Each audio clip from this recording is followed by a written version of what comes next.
నమస్తే అమ్మా. నమస్తే తల్లి. రథసప్తమి వచ్చేస్తోంది. అవునమ్మా. సో, ఈ రథసప్తమి రోజు మనం ఏం చేయాలి? సూర్యుడు ఆరోగ్య ప్రదాయక హ్మ్. సూర్యుడు ఆరోగ్యాన్ని ఇస్తాడు కదా! హ్మ్. మనం ఆ రోజు సంవత్సరం అంతా సరిపోయేలా ఆరోగ్యాన్ని, విటమిన్ డీని మనం పెట్టుకోవాలంటే ఎలా సద్వినియోగం చేసుకోవాలి? ఆరోగ్యం భాస్కరాదిచ్చేతన్నారు. హ్మ్. ఆరోగ్యం సూర్యుడి వల్లే వస్తుందమ్మా. ఎందుకంటే ఎండలో ఉన్నట్టయితే మీరన్నట్టు ఈ విటమిన్ డి రావడమే కాదు, సూక్ష్మ క్రిములు చనిపోవడమే కాదు, ఎటువంటి వ్యాధికి సంబంధించిన లక్షణాలున్నా పోతాయి. హ్మ్. ఆఖరికి వీళ్ళు చెప్తారు గదా! పచ్చ కామెర్లవి ఉన్న వాళ్ళకి కూడా సూర్యరశ్మిలో ఉండడమే చాలా ప్రధానమైనటువంటిది. పుట్టిన పిల్లలను కూడా అదే తీసుకెళ్ళి పెడతారు. ఆరో పెడతారు. రోజు జువెనైల్ జాండీస్ వస్తే హ్మ్. పుట్టుకతో వచ్చేది దాన్ని ఎండలోనే ఉంచితే సరిపోతుంది. హ్మ్.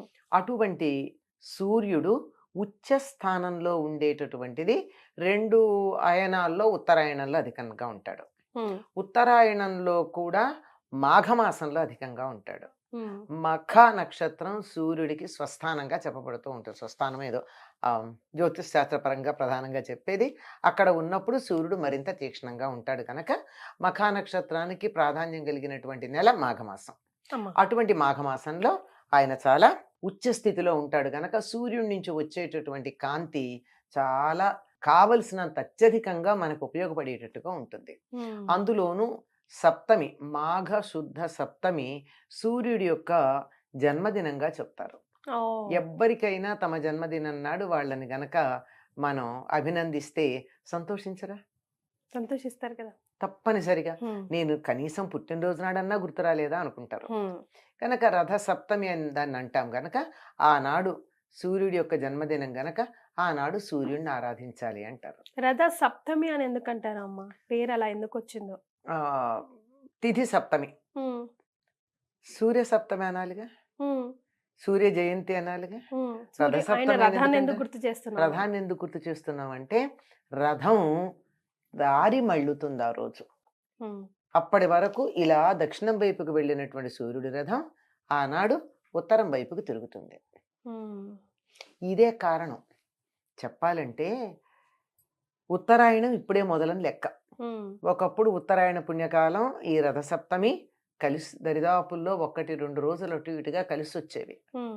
తర్వాత మార్పుల వల్ల ఉత్తరాయణ పుణ్యకాలం వెళ్ళిన కొద్ది రోజుల తర్వాత రథసప్తమి వస్తుంది. హ్మ్. కనుక సూర్యుడికి ప్రధానం రథం. సూర్యుడు 365 రోజులు, 24 గంటలు ఒక్క క్షణం విశ్రాంతి తీసుకోకుండా పనిచేస్తాడు. హ్మ్. కదమ్మా!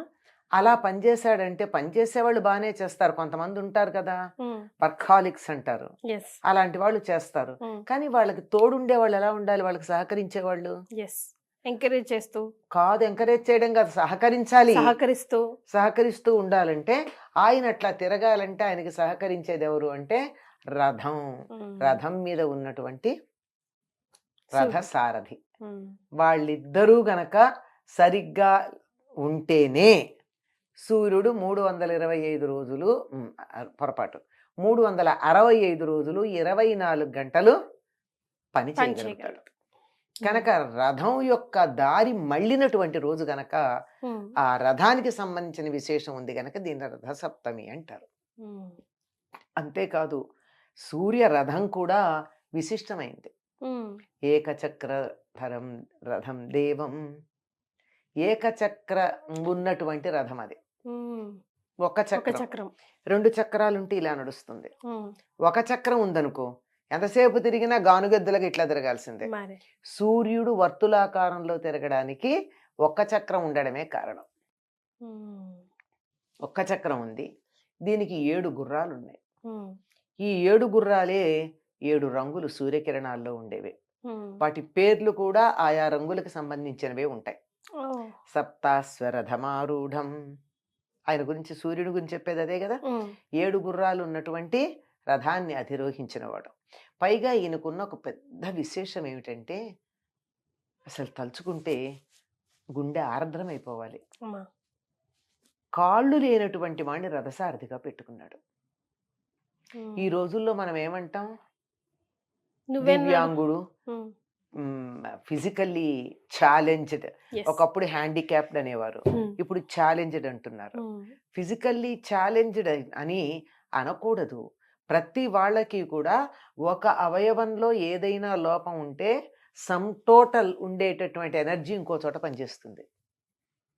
లోప దీర్ఘత అంటారు తెలుగులో, కాంపెన్సేటరీ లెంగ్దెనింగ్ అంటారు ఆంగ్లంలో.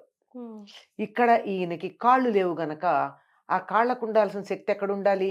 చేతులకు ఉంది. అది గుర్తించి తన రథానికి సారథిగా పెట్టుకున్నాడు. వాహ్! ఎంత విశేషమమ్మా! యెస్. సూర్యుడు రథానికి ఉంది ఈ విశేషం. అందుకని సూర్యుడితో పాటు ఆయన పేరు చెప్పాలంటే సూర్యుడు అని చెప్పడానికి ముందుగా రథాన్ని గురించి చెప్తారు. ఆ రథం ఎంత విశేషమో, ఒక్క చక్రం ఉంది, 7 7 గుర్రాలు గుర్రాలు. ఉన్నాయి. 7 గుర్రాలు 7 రంగుల్లో ఉండి వేగంగా వెడుతూ ఉంటే ఒకే రంగుగా కనపడతాయి, ఏ రంగు లేకుండా కనపడతాయి. తెలుపు కూడా కాదు, అసలు రంగు లేదు. ఇప్పుడు స్ఫటికానికి ఏ రంగు ఉందని చెప్తాం? యెస్. తెల్ల కాగితం ట్రాన్స్పరెంట్. తెలుపు. స్ఫటికము వజ్రము రంగు ఏం లేవు వాటికి, ట్రాన్స్పరెంట్ గా నాన్ ట్రాన్స్పరెంట్ కలర్. గా ఉంటాయి. ఆ రంగు సూర్యరశ్మి కూడా అలా ఉంటుంది. ఈ 7 రంగుల యొక్క సమ్మేళనం వల్ల రంగులేనటువంటి స్థితికి ప్రదర్శిస్తూ ఉంటాడు. మరి రథానికి ఇంత ప్రాధాన్యం ఉంది కదా. యెస్. ఇంకొక్కటి బాగా గుర్తుంచుకోవాల్సిన, సనాతన ధర్మంలో, మన దేశంలో, మన సంప్రదాయంలో ఋషులు చెప్పినటువంటి ప్రకారం అసలు అంగవైకల్యం అన్నది ఒక లెక్కే కాదు. ఒకటి లేకపోతే రెండోది పనిచేస్తుంది, దాన్ని ఉపయోగించుకుందాం. లేని దాని గురించి ఆడవడం దేనికి? మరి కానీ లే- చాలా గట్స్ ఉండాలి ఆ? కదమ్మా. ఆ? Accept and move. అది ఇప్పుడు ఈ మధ్యలో వచ్చింది, పూర్వకాలం లేదు మనకి. ఏదున్నా ధృతరాష్ట్రుడు కళ్ళు లేవు, ఏమన్నా బాధపడ్డారా? ఓ కరెక్టే కదమ్మా. ఏం లేదు, దేనికే లేదు. ఒకటి లేకపోతే ఒకటి ఉంది కదా. బుద్ధి లేకపోతే బాధపడాలి కానీ మరి ఇంకేం లేకపోయినా బాధపడక్కర్లా కదా. ఎస్. అంచేత ఎంత అసలు సూర్యుడు రథానికి సారథిగా చేసుకున్నాడంటే ఊరువుల దగ్గర నుంచి లేదు, మొండెమే ఉంది మరి ఈ పైన. దానివల్ల ఆ శక్తి చేతులకు ఎక్కువ ఉంది. చూడండి, వినపడని వాళ్ళు కంటి చూపుతో గమనిస్తారు అవతల వాళ్ళు ఏం మాట్లాడుతున్నారు. అవునమ్మా. కళ్ళు లేని పెదాల వాళ్ళు కదలిక బయట. కళ్ళు లేని వాళ్ళు శబ్దాన్ని బట్టి గమనిస్తారు. ఉమ్, అట్లాగే కాళ్ళు లేని వాళ్ళు చేతులకు బలంగా ఉంటాయి, ఉమ్, దాన్ని ఉపయోగించుకున్నారు. ఇది సూర్యుడు రథానికి ఉన్నటువంటి విశిష్టత. అటువంటి రథాన్ని అధిరోహించి ఉమ్, చక్కగా ఒక్క క్షణం కూడా విశ్రాంతి లేకుండా, ఒక్క క్షణం కూడా ఆలస్యం అనేది లేకుండా, తొందరపాటు అన్నది లేకుండా, ఎప్పుడు ఎక్కడ ఉండాలో అక్కడ అప్పుడు ఆ సమయానికి చేర్చేస్తాడు. కనపడుతూ లోకానికంతా మేలు చేస్తూ అందరికీ సహాయం చేసేటటువంటి వాడు సూర్యుడు. ఉమ్, అటువంటి సూర్యుడి నుండే సమస్తమైన శక్తి ఉద్భవిస్తోంది. అమ్మా. సౌరశక్తి అని కదా ఇప్పుడు మనం వాడు చెప్తూ ఉన్నారు. ఉమ్, మనం ఆహారం తింటున్నామంటే చెట్ల నుండి ఆహారం వస్తుంది. ఉమ్, చెట్లకు ఆ శక్తి ఎక్కడ వచ్చింది? పత్రహరితం తయారు చేసుకోవడం వల్ల. పత్రహరితం ఎలా వచ్చింది? సూర్యకాంతి వల్ల. మళ్ళీ అక్కడికే వచ్చాం. మళ్ళీ అక్కడికే వచ్చాం. తినే ఆహారం కానీ, మనకు ఉండేటటువంటి మంచినీళ్లు కావాలంటే సూర్యుడే గతి. ఎట్లా? బురద నీళ్ళని, సముద్రంలో ఉన్న ఉప్పు నీళ్ళని వేసవి కాలంలో ఆవిరి చేసి తీసుకుని వెళ్ళి స్వచ్ఛమైన నీళ్లు మాత్రమే మనకి వర్షాకాలంలో ఇస్తాడు. నీళ్లు కావాలంటే సూర్యుడు ఆధారం, ఆహారం కావాలంటే సూర్యుడు ఆధారం, శక్తి కావాలంటే సూర్యుడు ఆధారం. ఇంకేదైనా చెప్పండి, ఊరికే 3 ఉదాహరణలు చెప్పాను నేను. మరి కనుక అటువంటి సూర్యుడు ఉహు, ఇలాంటి కుంటి రథం, ఉమ్, కాళ్ళు లేని సారథిని పెట్టుకుని ఒక్క క్షణం కూడా తీరిక తాను లేకుండా. చెయ్యవలసినటువంటి పనిలో అటు ఇటు తేడా రాకుండా చేస్తున్నాడంటే ఆయనకి మించిన డిసిప్లినరీని ఎవరున్నారు? నిజమే అమ్మా. అంతకు మించిన పంక్చువల్ ఎవరున్నారు? ఉమ్, కనుక సూర్యుడిని ఆరాధిస్తే ఇటువంటి వాటిల్లో కొన్ని మనకొచ్చి తద్వారా ఆరోగ్యం వస్తుంది. ఎలా ఆరాధించాలమ్మా ఆ రోజు? అంటే సూర్యోదయం పెనివిటి లేచేసి తులసి కోట దగ్గర కుండతో అలా చెప్తారు కదా, ఉమ్. అది చెప్పండి నాకు. అంటే సాధారణంగా మన మన సంప్రదాయంలో అన్ని కూడా ఆవుకు సంబంధించిన దానికే ప్రాధాన్యం ఉన్నాయమ్మా. ఉమ్, మనకి గొబ్బిళ్ళు పెడతాం కదా ఉమ్, ఉమ్, సంక్రాంతికి. ఉమ్, ఆ గొబ్బిళ్ళని పిడకలుగా కొడితే ఆ పిడకలు తెచ్చి అక్కడ దాలిగా రాజేసి తులసి కోట దగ్గర ఉమ్, దాని మీద గిన్నె పెట్టి ఆ గిన్నెలో ఆవు పాలు పోసి ఆ గిన్నెను కూడా శుభ్రం చేసి దాన్ని పూజిస్తాం. ఉమ్. దాని చుట్టూతా గంధము కుంకుమ మట్టి పెట్టి, పాత్ర అట్లా అలా స్పెసిఫికేషన్స్ ఏం ఏమన్నా? లేదమ్మా. ఓకే. మట్టి మనం ఇత్తడి పాత్ర లేకపోతే మట్టి పాత్ర గతి లేక మట్టి పాత్ర వాడతాం. ఓకే. దాన్ని పెట్టి దాన్ని చక్కగా పసుపు అది పెట్టి అదే గంధము కుంకుమ పెట్టి ఉమ్, దాన్ని పూజించి అందులో పాలు పోసి ఉమ్, ఆవు పాలు ఉమ్, ఆవు పాలు పొంగుతూ ఉంటే అందులో బియ్యం నేతితో తడిపిన బియ్యం వేసి ఓకే. అంటే బియ్యం మనకు ఈ రోజుల్లో మార్కెట్లోంచి తెచ్చుకుంటే కడగాల్సి ఉంటాం తప్పదు. ఎస్. కడిగిన తర్వాత అయినా సరే దాన్ని నేతితో ఇట్లా అని అలా నేతితో ఆ బియ్యాన్ని అందులో వేసి అంటే పాలు పొంగాక వేయాలి. ఉమ్, వేసి బాగా ఉడికిన తర్వాత అందులో బెల్లం వేసి సూర్యుడికి నైవేద్యం చేయాలి. ఉమ్. ఇందులో జీడిపప్పులు ఇట్లాంటివి ఏం వేయరమ్మా? వెయ్యరు. ఓకే. అసలు సూర్యుడికి మెత్తగా పరమాన్నమే పెడతారు. ఉమ్, ఎందుకంటే ఆయనకు పళ్ళు లేవు. అవునంట. పళ్ళు లేవు గనక నవలలేడు. ఉమ్, అందుకని మెత్తగా ఉండి ఆ పరమాన్నం ఆయనకి నైవేద్యం పెడతాం. జీడిపప్పు వేస్తే బాదం పప్పు వేస్తే కొరకలేడు. కొరకాలి కదా పాపం. ఓ, ఆయనకు పళ్ళు లేవు కదా, నిజమే. అందుకే జీడిపప్పులు అట్లాంటివి వెయ్యరు. ఉమ్, ఇవన్నీ యాలక్కాయలు మాత్రం దంచి వేస్తే వేయొచ్చు. దీన్ని ఏం చేస్తారంటే ఉడికిన తర్వాత ఉమ్. చిక్కుడాకులతో రథం చేసి పెడతారు. చిక్కుడు ఆకులతో. చిక్కుడుకాయలు ఉమ్, చిక్కుడుకాయలు అంటే 2 చిక్కుడుకాయలు తీసుకుని ఉమ్, ఇటు ఇటు పుల్లలు గుచ్చితే ఉమ్, ఒకటవుతాయి. అట్లాంటివి 7 తయారు చేసి ఒకదాని మీద ఒకటి పెడతారు. అన్నీ 7 సంఖ్య కదా ఉమ్. సూర్యుడికి సంబంధం. సప్తమి నాడు అమ్మా. 7 గుర్రాలు ఉమ్, ఇవన్నీ కూడా ఉమ్, 7 సంఖ్య ఆయనకి ప్రధానం. ఆ గుర్రానికి కూడా 7 ఒకదాని మీద ఒకటి పెట్టి దాని మీద చిక్కుడాకులు పెట్టి ఈ పరమాన్నం చిక్కుడాకుల్లో పెట్టి నైవేద్యం పెడతారు.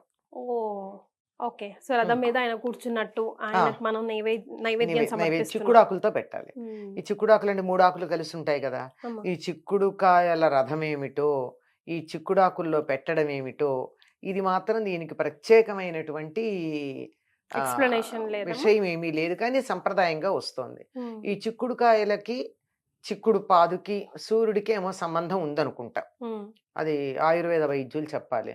ఈనాడు ఇంకోటి ఏం చేస్తారంటే తెల్లవారుజామున స్నానం చేసేటప్పుడు జిల్లేడాకులు రేగిపళ్ళు తల మీద పెట్టుకుని స్నానం చేస్తారు. శరీరంలో 7 భాగాల్లో తల, భుజాలు, పొట్ట, వీపు ఇలా 7 ప్రదేశాల్లో జిల్లేడాకు మీద ఒక రేగిపండు. ఉమ్, ఈ జిల్లేడు రేగి కూడా సూర్య సంబంధమైనవి. ఉమ్, జిల్లేడికి అర్కం అని పేరు. అమ్మా. ఆ అదే అంటే సూర్యశక్తిని నేరుగా గ్రహించగలిగింది జిల్లేడు. అదే మనం భోగి పళ్ళు కూడా అందుకే పోసుకుంటాం కదా. భోగి పళ్ళల్లో కూడా రేగిపళ్ళు. ఉండేది సూర్యశక్తిని గ్రహిస్తాయి గనక అవి ఉమ్, పెట్టి స్నానం చేస్తారు. ఈ రోజు ఎందుకో మరి ఈ చిక్కుడుకాయల రథము చిక్కుడాకుల నైవేద్యం పెట్టడం ఉంది.